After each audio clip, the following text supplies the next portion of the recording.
Hey guys, welcome back to the WODdoc Project365, episode 201. Today what we're talking about is symmetry. You know, for the most part, humans, we function a lot better when we're symmetrical. We function a lot more proficient. There's very few activities and tasks out there where we have a mechanical advantage when we're asymmetrical. The first one that comes to mind, and really the only one, is probably short track figure skating. I've used it in a couple other episodes when I talk about symmetry, but other than that, there's not one out there that really pops into my head. I'm sure if there is, you guys will give me a shout out and tell me which ones they are. So, when we talk about symmetry, we say, yeah, a lot of times we have a decreased injury risk and increased proficiency when we're symmetrical. Why is that? Well, I'm going to give you an example today with lateral flexion, and then we're going to test lateral flexion. Here's the thing. When we talk about the muscles of the back, right, these loins here that we talk about, the lats and loins, those big areas right there, not only do they control lateral flexion, but they also control flexion, right?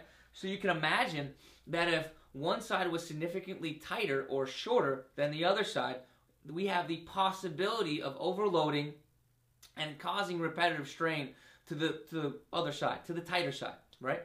When that happens over the accumulation of repetitive strain, we can end up in what they call mechanical overload, which is the fancy saying for we can start hurting that tissue. When that happens, we normally get pain. So here's what we're going to do. For today's exercise, we need a video camera, your cell phone will work, and a doorway. Here's the reason why. We're going to videotape this so we don't cheat, right? So we have the same perceived effort on each side. Why? We don't actually know how far we're going down. Then what we're going to do is we're going to review it. I'm sure you guys out there have a great, a bunch of apps. I like to use Coach's Eye, and it works really well for that.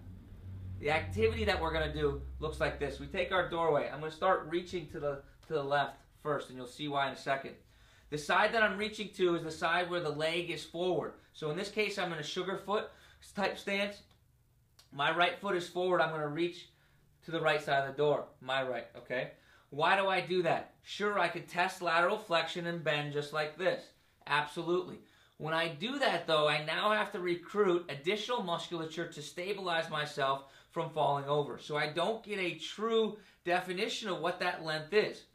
I go ahead and I grab the wall, and when I do that, I stabilize the system. I no longer have to worry about or recruit that additional musculature that I need for that stability. So I get a better idea of what my true length is. What you guys are going to do is you're going to take a camera, set it up hip level, okay, and you're going to do this on each side of the doorway. Sugar foot stance, grab the wall, shoulder height, and then we're going to just lean down and reach as far as we can, keeping our shoulders parallel with the doorway, right?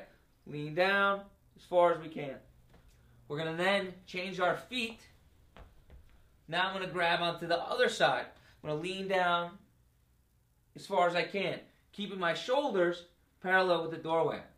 I bet you, I don't know because I haven't looked. I'd have to look at this video itself, that one side is asymmetrical to the other. I don't know it yet, but we'll find out. Why is this? Why does this happen?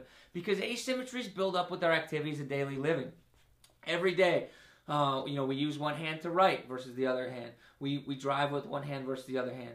We are primarily dominant on one side versus the other. So that accumulation of dominance, sooner or later, will build up and these asymmetries will build up. However, as we just talked about, these can be dangerous. So what we do is we test and retest.